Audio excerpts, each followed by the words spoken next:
കർത്താവിൻ്റെ അതിവിശുദ്ധ നാമം വാഴ്ത്തപ്പെടുമാറാകട്ടെ. യെരമ്യാവിൻ്റെ പുസ്തകം 29 അധ്യായം അതിൻ്റെ 11 വാക്യത്തിൽ നാം ഇങ്ങനെ വായിക്കുന്നു: നിങ്ങൾ പ്രത്യാശിക്കുന്ന ശുഭഭാവി വരുവാൻ തക്കവണ്ണം ഞാൻ നിങ്ങളെക്കുറിച്ച് നിരൂപിക്കുന്ന നിരൂപണങ്ങൾ ഇന്നവ എന്ന് ഞാൻ അറിയുന്നു.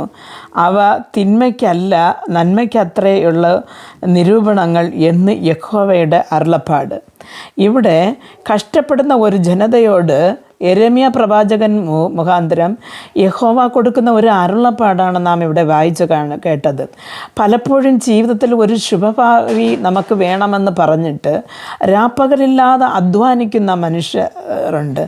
അതേപോലെ തന്നെ വേസ്റ്റായിട്ട് പൈസ കളയാതെ തനിക്കെന്ന് പറഞ്ഞ് അല്ലെങ്കിൽ തൻ്റെ തലമുറയ്ക്ക് വേണ്ടി സ്വരൂപിക്കണമെന്ന് വിചാരിച്ചിട്ട് പടാപാടുപെടുന്ന ആളുകളുമുണ്ട്. പക്ഷേ എന്താ അതിൻ്റെ പ്രതിഫലം എന്താണ്, അല്ലെങ്കിൽ അതിൻ്റെ ലാസ്റ്റിൽ എന്താണെന്ന് വിചാരിച്ചാൽ തങ്ങൾ എത്ര അധ്വാനിച്ചിട്ടും കയ്യിലൊന്നും നിലനിൽക്കാത്ത ശൂന്യതയിലേക്ക് പോകുന്ന ഒരവസ്ഥയാണ് പല കുടുംബങ്ങളിലും കാണുന്നത്. അവർക്ക് വരുമാനത്തിന് കുറവില്ല, 2-3 പേർ വരുമാനം കൊണ്ടുവരുന്നു, അല്ലെങ്കിൽ ഒരാൾ വരുമാനം കൊണ്ടുവരുന്നു. പക്ഷേ അതെല്ലാം ശരിയാണ്. പക്ഷേ അവർക്ക് ഭാവിക്കായിട്ട് എന്തെങ്കിലും കരുതാമോ എന്ന് വിചാരിച്ചാൽ ഒന്നുമില്ല. പക്ഷെ നൊന്ത് നീറിപ്പോകുന്ന ഇങ്ങനെയുള്ളവരുടെ ജീവിതത്തിൽ കർത്താവ് ഒരു പ്രത്യാശ പറയുകയാണ്. എന്തെന്ന് വെച്ചാൽ, ഞാൻ നിങ്ങളെക്കുറിച്ചുള്ള എൻ്റെ നിരൂപണങ്ങൾ അത് ഇന്നതെന്ന് എനിക്കറിയാം.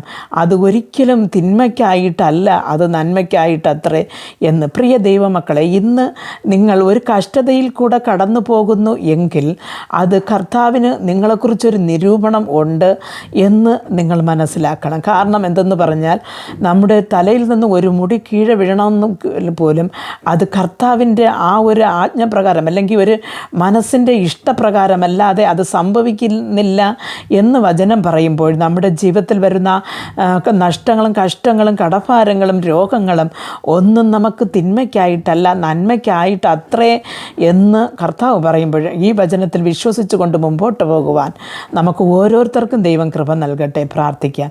ഞങ്ങളെ അതിവാത്സല്യമായി സ്നേഹിച്ച് വഴി നടത്തുന്ന ആ സ്വർഗസ്ഥ പിതാവേ, കർത്താവേ, വർഷങ്ങളായി എത്ര അധ്വാനിച്ചിട്ടും കർത്താവേ ഒന്നും തങ്ങളുടെ ഭാവിക്കൊന്ന് നിലനിർത്തുവാൻ പറ്റാതെ നിങ്ങൾ അങ്ങയുടെ മക്കൾ കർത്താവെയൊക്കെ നൊന്തുപോയി വേദനപ്പെട്ടുകൊണ്ടിരിക്കുന്ന ഇവർക്ക് ഇന്ന് നീ കൊടുത്തിരിക്കുന്ന ഈ പ്രവചന വചനം കർത്താവെ, അവർക്ക് കർത്താവയുടെ ജീവിതത്തിൽ ഒരു ശുഭഭാവി വരുവാൻ, അല്ലെങ്കിൽ അവർക്ക് കർത്താവെ അവരുടെ നഷ്ടങ്ങളിൽ നിന്ന് കർത്താവെ അവർ കർത്താവെ കാലിൽ ഒന്ന് എഴുന്നേറ്റ് വരുവാൻ തക്കവണ്ണം നിൻ്റെ കൃപ ഇവരുടെ മേൽ കൃപ പകരണമെന്ന് പ്രാർത്ഥിക്കുന്നു.